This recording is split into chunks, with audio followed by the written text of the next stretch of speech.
Good morning. I hope you're doing all right. Sorry, I froze there for a second. All right. Good morning, everybody.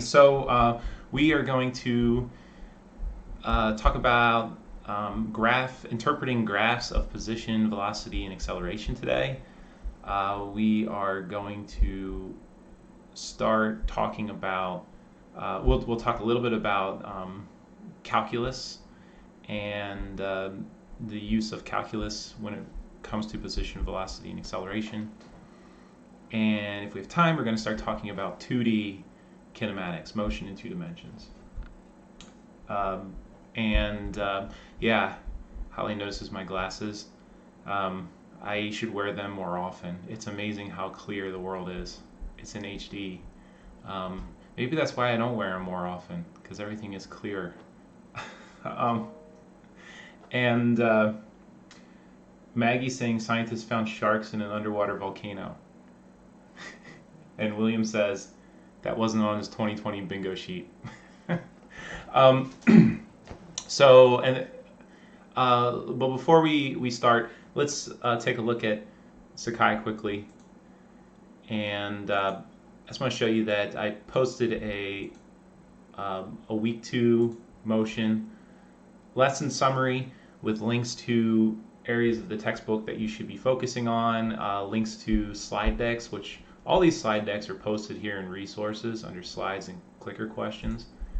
I don't really like to use I don't like to use PowerPoints.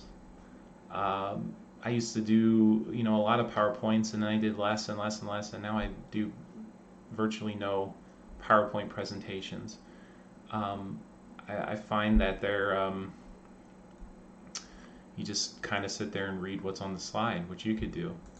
But there's some nice pretty pictures in there if you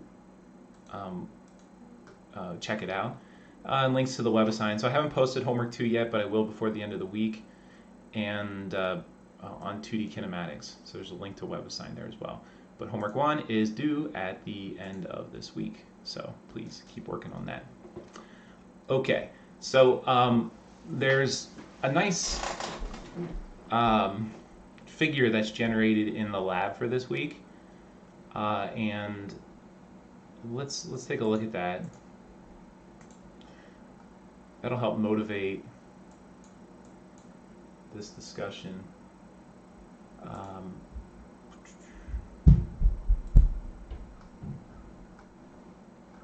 Oh, I'm getting ahead of myself. Hold on a second. I meant the lab for next week.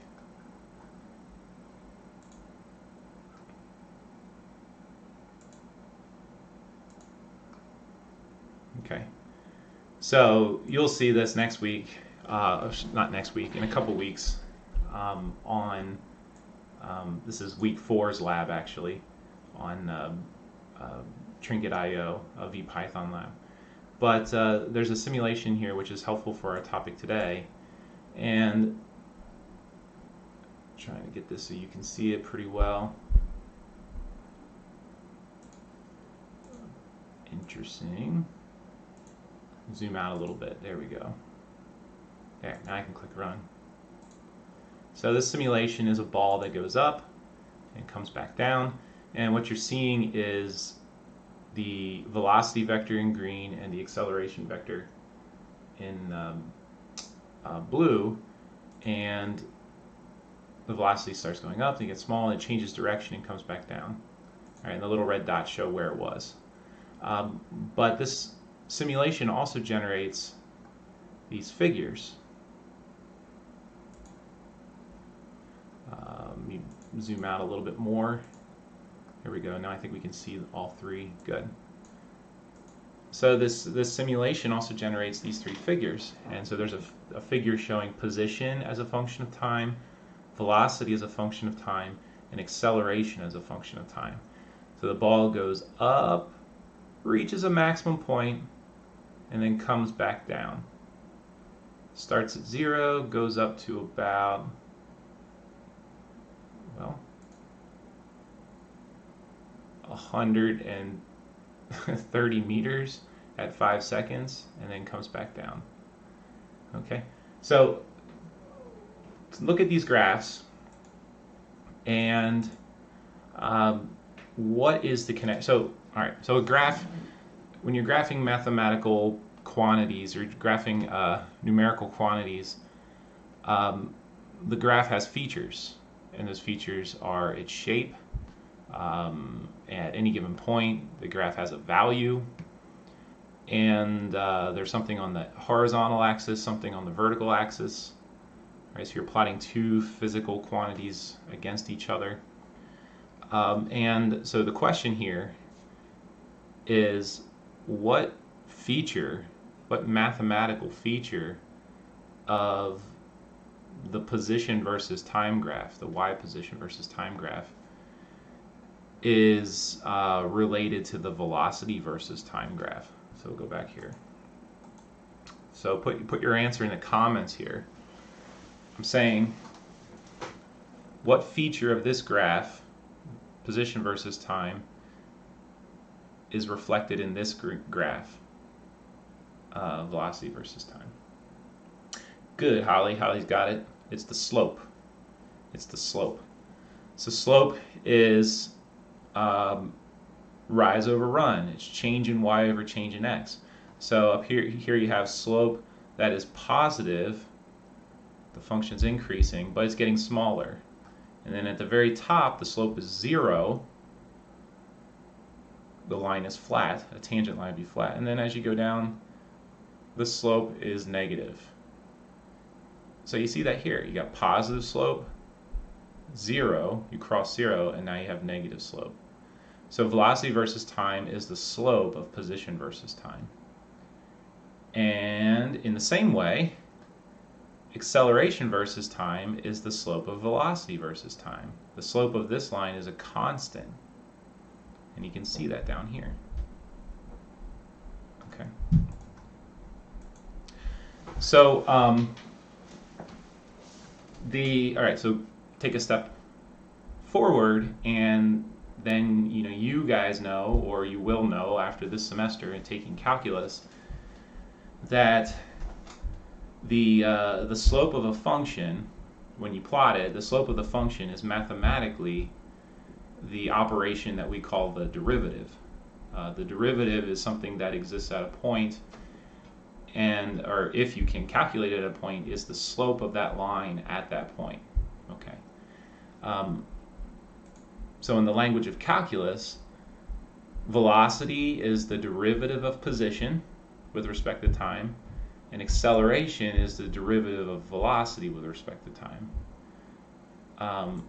But in perhaps more understandable language, if you haven't had calculus yet, what I'm saying is the velocity is the slope of position versus time. The acceleration is the slope of velocity versus time. Okay. And so that's a really important conceptual topic for this this unit, the connection between acceleration, velocity, and position when it comes to the graphical interpretation. So let's go to WebAssign here.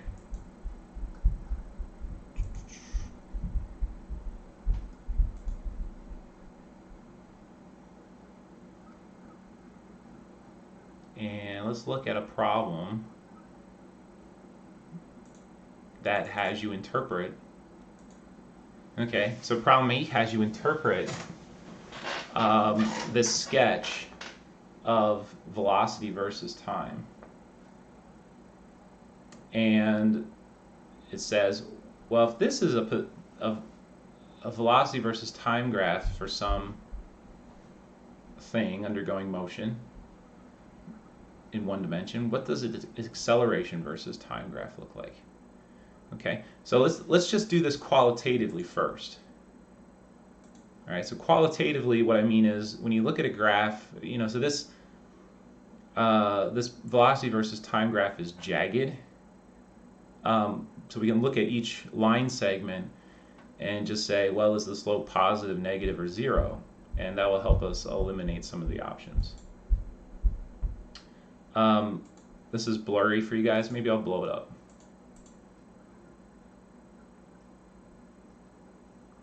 Okay. Make it a little larger. So what we have here is from 0 to 20 seconds, velocity is increasing. That's positive slope. Then you have this point where it abruptly changes to negative from 20 to 50 seconds. And then the slope is 0 from 50 to 70 seconds. And then the slope is positive and then negative again. So we got positive, negative, 0, positive, negative. If we go down here, the other thing is the slope is constant on these intervals. So from 0 to 20, the slope is constant. It's not changing. And the slope is constant, constant and positive, constant and negative, constant and 0, constant and positive, constant and negative. So this option's out because acceleration is constant on these intervals, not changing. This option's out because you have constant accelerations, but you start with negative acceleration, and that's not what we're seeing here. We're seeing positive acceleration. So it's got to be one of these two. You have positive, negative, 0, positive, negative. Then it comes down to, well, they look exactly the same qualitatively. So you got to look at them and say, well, which one is the correct one quantitatively? And so let's just take the first interval here. How do we calculate the slope on this interval? Slope is change in y over change in x. In this case, change in velocity divided by change in time. So on this interval, from here to here, the change in velocity is 6 meters per second. You go from 0 to 6. And the change in time is 20 seconds. So the slope is 6 meters per second divided by 20 seconds. And where's my calculator? All right, let's see. 6 meters per second divided by 20 seconds gives me 0.3 meters per second, or meters per second squared. All right. So which one of these options has the slope, the acceleration being 0.3? Well, it's not this option. There it's more like 0.6. Here we go, 0.3. So it must be this one.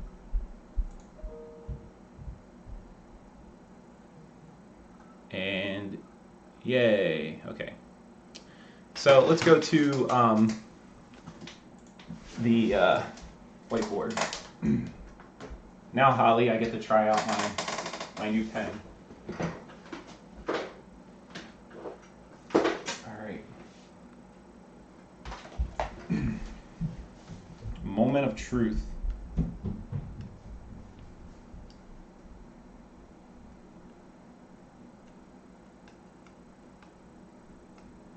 Ooh, working pretty good. Slope of x versus t. Okay.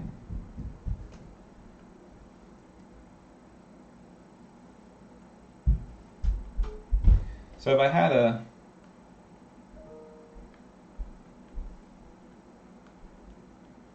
an object and I plotted its position versus time and I got something like this,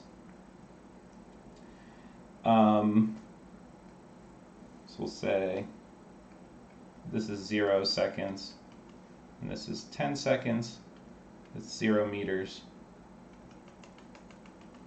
and this is 20 meters.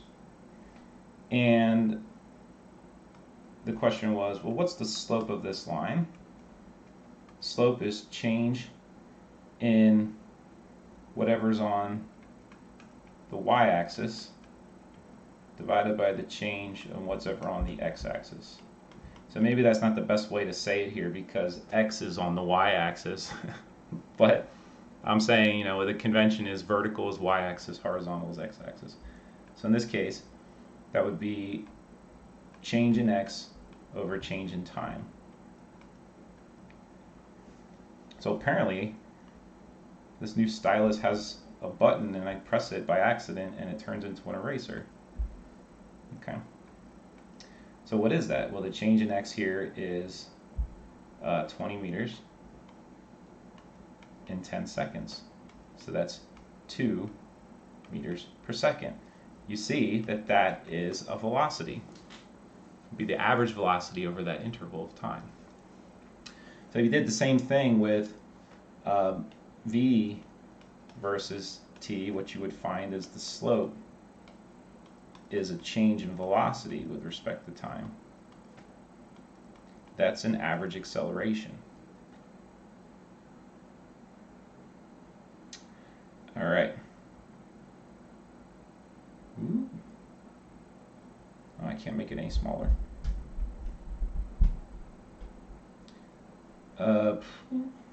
Okay, so where does this take us? Well, that's interesting.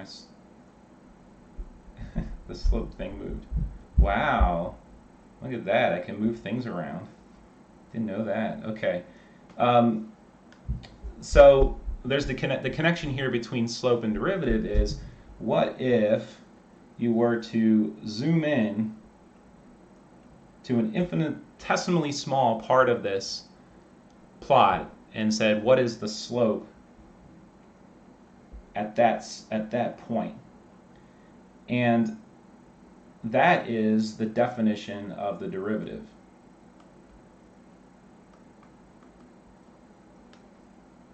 All right, that is, using the customary symbols, dx over dt. Okay, and so this is another way of saying that if you zoom in to a little tiny spot on this graph and say, what's the slope at that point, what you're calculating would be the instantaneous velocity at that point. All right, the average velocity is the slope over an interval. So if you shrink that down, remember we said the limit as delta t gets smaller and smaller and smaller. Graphically, that's asking what the slope is about an infinitesimally small segment of this plot. All right.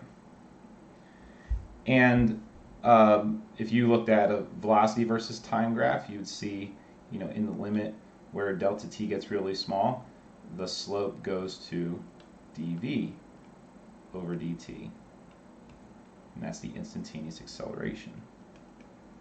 Okay. All right. So, wrong one. You guys who are taking calculus or have taken calculus 1, maybe they don't tell you this, but calculus was invented. Well, it was kind of invented by two people simultaneously and working in parallel. But one of the inventors was Sir Isaac Newton, and Sir Isaac Newton invented calculus to do physics. So calculus was the tool he invented to do physics. So he was thinking about problems like this. So it shouldn't be surprising that when you take calculus, a lot of the problems that you are given are physics-like problems. And let me give you an example.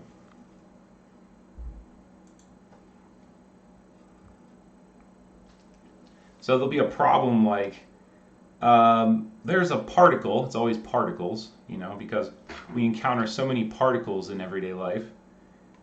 A particle whose position as a function of time, x position, so it's 1d, is 2x squared plus 3x minus 7. So what you're given is like this. If you think about it, this is so weird. You're like saying, well, there's a particle and its position as a function of time is like this, okay? And it's like a smooth line. It's a smooth line. It just follows a nice smooth line. How many particles do that in the real world? So problems like this are not so much about practicality in the real world as they are about understanding the conceptual connection between position and velocity when it comes to derivatives. And the question will be like, if this is its position, what is its velocity as a function of time? And so this becomes, well, okay, I know, velocity equals the derivative of x with respect to time. I messed up here already. Sorry, those are supposed to be t's. It's functions of t, not x. I got it right over there. And so I'm going to write the answer here. All right, I'm going to write the answer what it is. So when it comes to finding derivatives, in calculus you'll learn, there's a fundamental theorem for what a derivative is. And then if you follow what that derivative results in terms of certain kinds of functions, what you'll find is that for polynomials, which is what I've written down here, there's a nice, relatively easy to remember rule for learning about how you find the derivatives of polynomials. And I'm going to use that rule. And if this is my function, x, the derivative of that with respect to time gives me velocity, and it's going to be 4t plus 3. And why don't we just keep going? The acceleration then is the derivative of that with respect to time, the derivative of velocity, and that's going to equal 4. Okay, so if this is Greek to you, all right, what I recommend you do is watch that video I posted last week, an introduction to derivatives. Okay,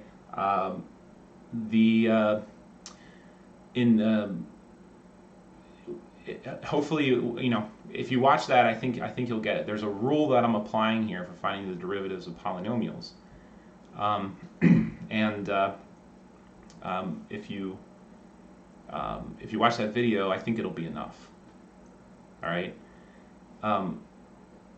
So check that out. Now, if you look at the homework here, where is it? I thought I gave you one. Yeah. So this problem right here, it says, the problem's giving you the acceleration as a function of time.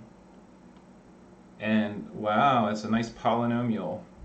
Pt to the 6th power minus qt to the 7th power. And so p and q are constants. And you're asked to find the velocity as a function of time and the position as a function of time. Okay, and so what's going on here is if you work in one direction, position, taking the derivative of position gives you velocity. Taking the derivative of velocity gives you acceleration. Well, the inverse operation in calculus going the other way is the integral. Okay, and let's save the the graphical interpretation of the integral for another day. All right, because that's gonna, so the graphical interpretation of the derivative is the slope of a line at a point. All right, so that's what we talked about earlier. So we'll save the graphical interpretation of the integral for another day. But for this problem, and remember I said I'll make it extra credit for you guys.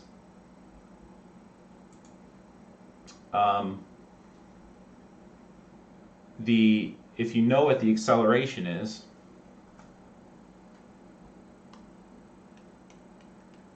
the integral is applying this rule that I did over here for polynomials, and maybe you could figure it out. What I'm doing is I'm taking each coefficient and multiplying by the exponent of t, and then subtracting 1 from the exponent. So I get 2 times 2 is 4, and then subtract 1 from 2 and I get 1. And then 1 times 3 is 3, and subtract 1 from 1 I get 0. So that's why this is 4t plus 3, because t to the 0th power is 1. And then here there is no t. So the rule for integration is the reverse. What you do is you first add 1 to the exponent and then divide. So this would become p divided by 7 t to the 7th power minus q divided by 8 t to the 8th power. So I increase the exponents by 1 and divided by those exponents. And then I do that again. So this would be p divided by 7 times 8, 56, t to the 8th power, minus q divided by 7, or 8 times 9, t to the 9th power. Alright, let's put one of these in and see if it's right. Let's put the position 1 in. If this one's right, the other one must be right. So I got p over 56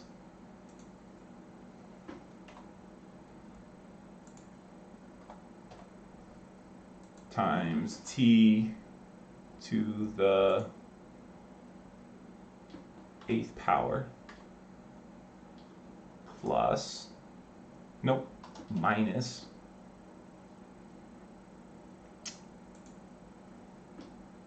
q divided by,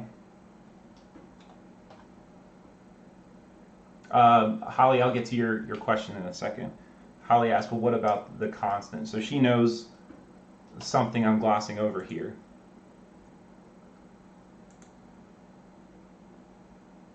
Okay, so I got that right.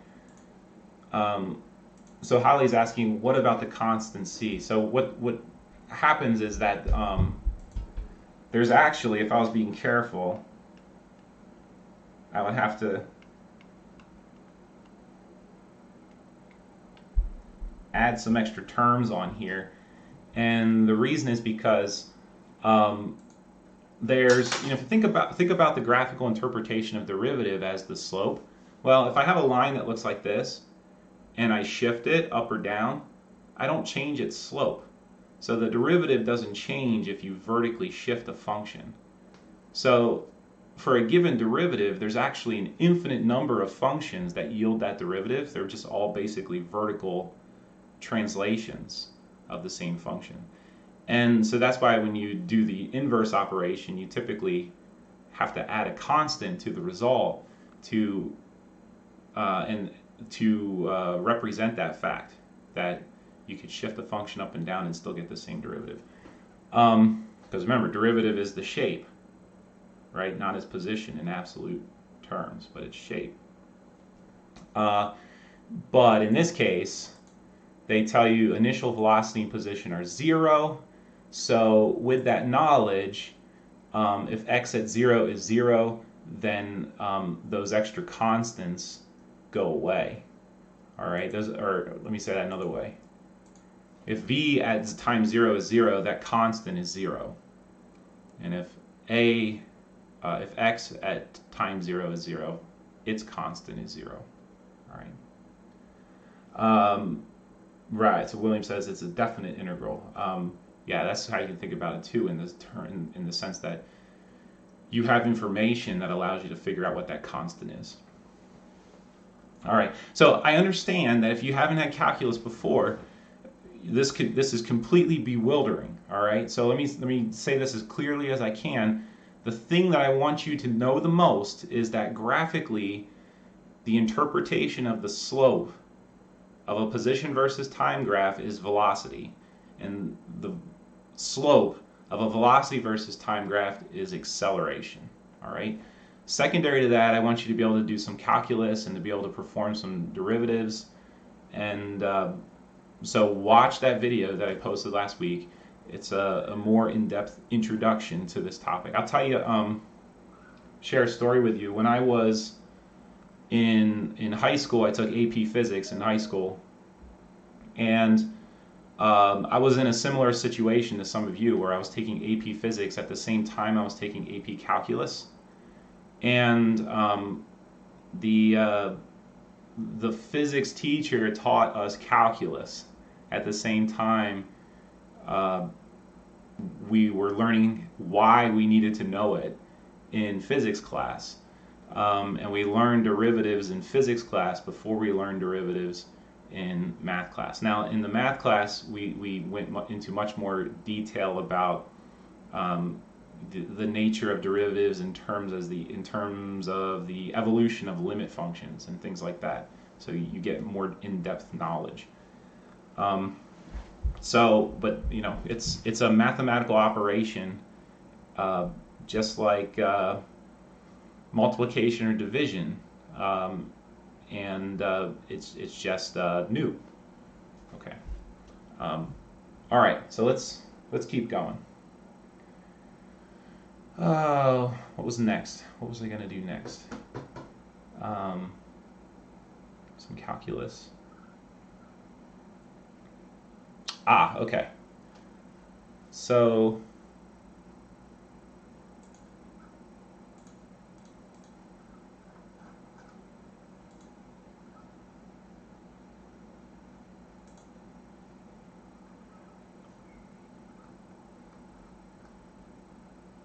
I think I'll open this in a new window.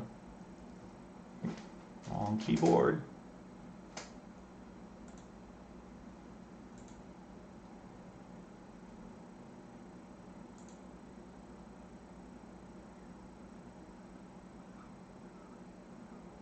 Where are you, projectile?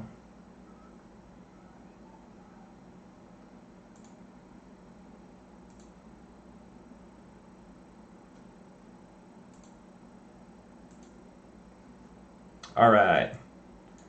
So you'll see this again in a few weeks when you do the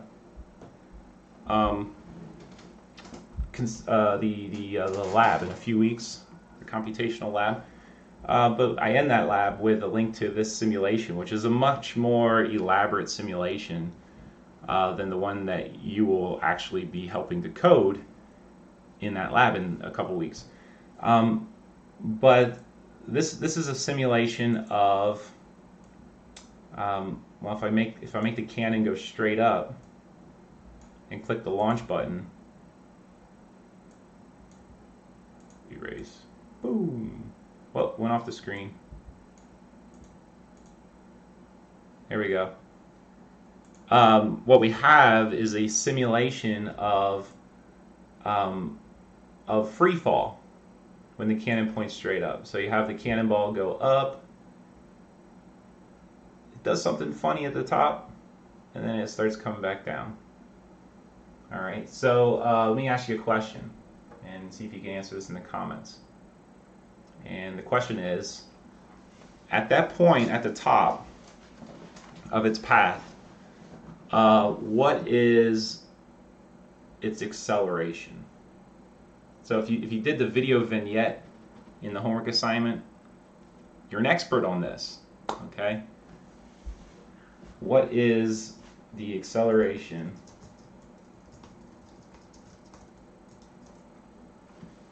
Okay, William says negative 9.8. Negative 9.8. So William is assuming that down is negative, I'm guessing. And the acceleration is 9.8 meters per second downward. So that's correct. Okay. What's the acceleration? Let's launch it again. Wait, clear. Launch, pause. All right. I paused everything. Wait. You're not seeing this. Let's do this again. Ready, go. Fire. Oh. Launch.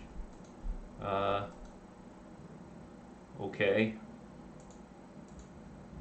Let's try that again.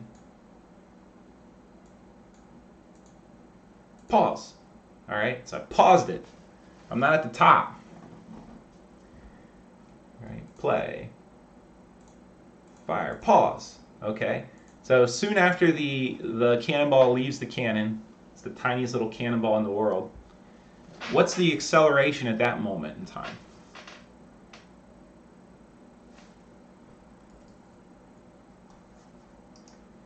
What's the acceleration? Nicole says positive 9.8. Positive 9.8. Okay, so Nicole is half right. Nicole is half right. Okay, so the part that you got right is the 9.8. 9.8, so good. Good job. At that moment in time, the cannonball is accelerating at 9.8 meters per second, but it's still accelerating downward. And you're like, what? But it's traveling upward. Yes, it is. but you got to keep those things separated in your mind. The fact that it's traveling upward is telling you that velocity is positive. All right, velocity is positive, but acceleration is negative. And the consequence of that is the cannonball is slowing down. It's slowing down. It's traveling upward, but accelerating downward. Those two vectors are anti-parallel. So at that moment in time, the acceleration is still negative 9.8 meters per second squared. What's the acceleration now? Negative 9.8. What's the acceleration now? Negative 9.8. What's the acceleration now? Negative 9.8. So, you see a pattern? For objects in free fall, the acceleration is always negative 9.8 meters per second squared. Always 9.8 meters per second, always pointing downward. Okay? Doesn't matter where the projectile is, whether it's moving up or moving down. If it's moving up, the consequence is it's slowing down. If it's moving down, the consequence is it's speeding up. All right. William, yes, we are forever subject to gravity. Well, near the Earth's surface. Okay, that's one of the simplifying assumptions here, is that we're near the Earth's surface. If we get really far away, then gravity starts to get weak. Okay, so now let's add a second dimension to this problem. And what I mean by that is, let's launch at an angle. Boom. Oh, I almost hit the target. Not quite. Okay. So here is the magic of projectile motion. You ready? So well, let me back up because I wasn't clear here. So what I just showed you is projectile motion. Let's watch it again. Boom. Maybe I can hit that target. Oh. Oh, yay, I got 2 stars. All right. So what we're watching here is projectile motion. We've launched a projectile. All right, so here's the magic of projectile motion.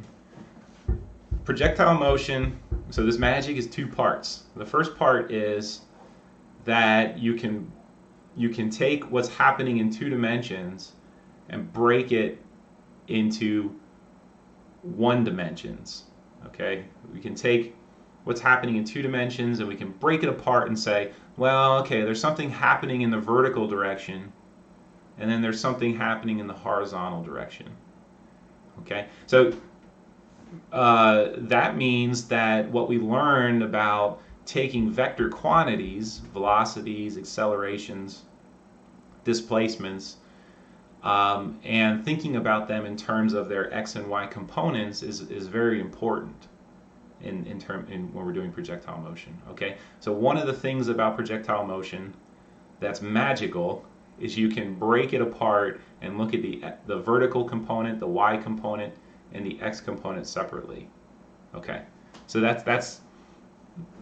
we're gonna this magic is gonna pop into our lives later this semester too when it comes to forces and momentums, and so we will see this again. All right. The second thing about projectile motion is that what's happening vertically, up and down, is free fall. That's all it is, free fall. Okay? And what's happening horizontally is independent of that. Okay?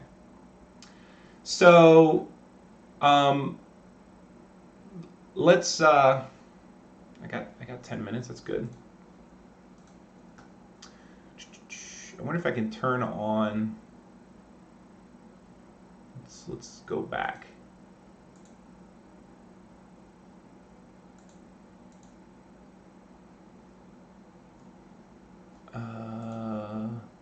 Sorry, I keep.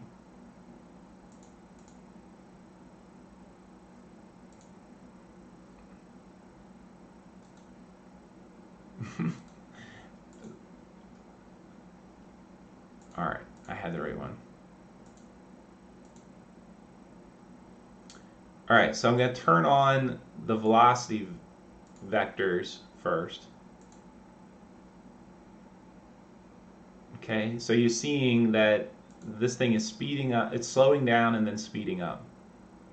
On the way up, it's slowing down and then it's speeding up. All right, so here's a question for you, and put this in the.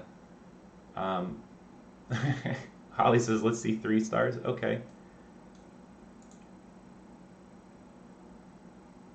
Oh, look at that, 3 stars. So my question for you is, one thing I noticed when I watched this that's different than free fall is if I threw a ball straight up in the air and then it comes back down, there's that moment in time when it reaches the top of its path when its velocity is 0. All right, when its velocity vector is 0. So if I were looking at that graphically, there'd be an arrow that goes away. It shrinks to nothing. And that's definitely not the case here with projectile motion. Watch again. I mean, the velocity vector gets shorter, but it never goes away. All right. All right, so when you're talking about a projectile, it never comes to rest, not even momentarily. It never comes to rest at its peak. And the reason is because it's moving horizontally as well as vertically. So vertically, it comes to rest. It goes up and then momentarily stops before it starts coming back down. So vertically it comes to rest, but horizontally it never comes to rest. Well, until it lands, but then it's no longer a projectile. And what's happening horizontally, though, is it's always moving at a constant rate.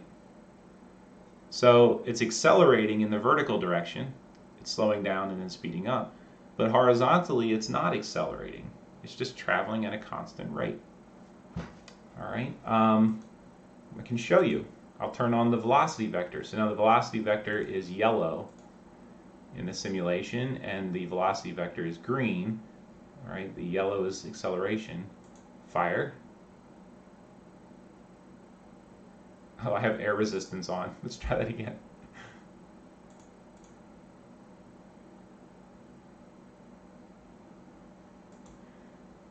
So you see the velocity vector is changing direction, but the acceleration vector is not. The acceleration vector is always pointing down, and it's always the same length. Because acceleration is always negative 9.8 meters per second squared. At the top, halfway down, and just after it's launched. All right. Okay, so the yeah, I think it's pretty rad too, Holly. The keys to projectile motion. Let's summarize them again. Okay, and we're gonna do tomorrow. Remember, no, not tomorrow. Friday. Remember that we're going to meet in person, and if you got to sign up using that sign up sheet on Sakai in the sidebar. And it's a recitation session, so we'll work on some problems that you have, or conceptual questions that you have. All right, that's my go-to. I'm going to ask you for questions first. All right, and if we have time during that recitation, I'll have the next homework assignment posted by that time. We can look at a problem-solving approach for projectile motion. If we don't have time, we'll do that on Monday. And shoot, what was I gonna say? Anyway, so come to class on Friday if you're able, and if you want to, and if you get on the sign-up sheet ready to ask me questions about the homework. There's a homework assignment due Friday, which is one-dimensional motion. Okay. All right. So, but to summarize projectile motion, let's do this on the whiteboard. Oh, my computer went to sleep. Wakey, wake up. All right.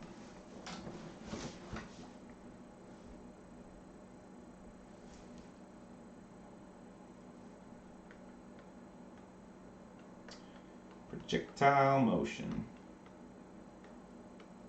All right. And just draw a picture so we know what we're talking about. We're talking about a motion that follows a path like this.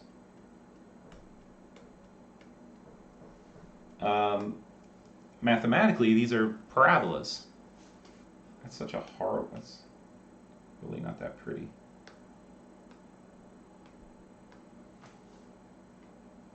Yeah, that's about the same. Okay. Projectile motion is, we're going to take a 2D problem and we're going to break it into an X part and a Y part.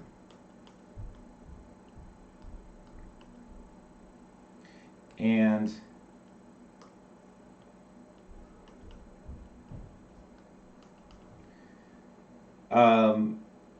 the things that we know are that, well, the Y part is, I'm going to use subscripts now, the acceleration in the Y direction is going to be 9.8 meters per second downward. The acceleration in the X direction is 0. Okay, so the vertical direction is free fall. Another way to say that is a sub y equals g. 9.8 meters per second squared. One thing that you guys, so this is a fundamental constant, and you might say, well, what makes it 9.8 meters per second squared? And actually, William earlier, I think, yeah, he put up 9.81 meters per second squared. And I said, well, why am I running to 9.8 instead of using 9.81? And I guess there's two answers. It's easier to remember and work with. But another answer is the acceleration due to gravity actually is slightly different at different points on the planet's surface. And this is because it's a consequence of the force of gravity, and the force of gravity is not constant. It's slightly different at different points on the surface of the Earth. All right, so 9.8 is a really good approximation of what this is. All right. Hey guys, I'm teaching. Go. Elliot, I'm teaching. Go. Go. Coming down. Now. Okay. Sorry, my kids are bugging me. The other thing is that's going to help us here is this is my last question. I got a minute and a half.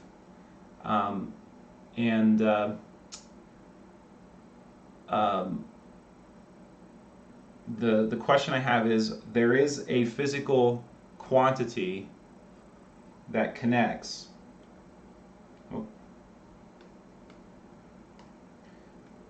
these two sides.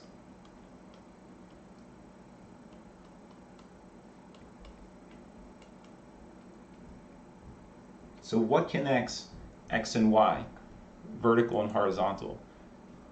Here, watch this again. Boom.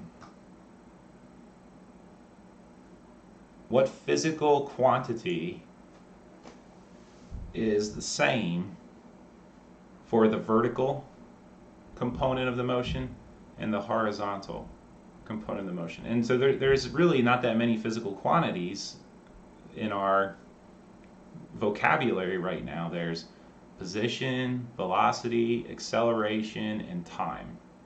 Position, velocity, acceleration, and time.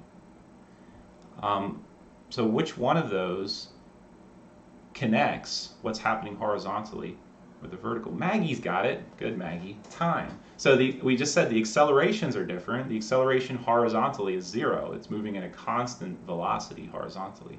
The acceleration vertically is negative 9.8 meters per second squared. And you look at this simulation, the velocity is definitely different.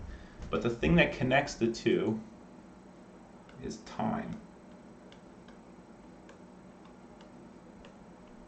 Okay, and that's really important, because when it comes to solving problems, if we know how long the projectile is moving vertically, we know how long it was moving horizontally as well.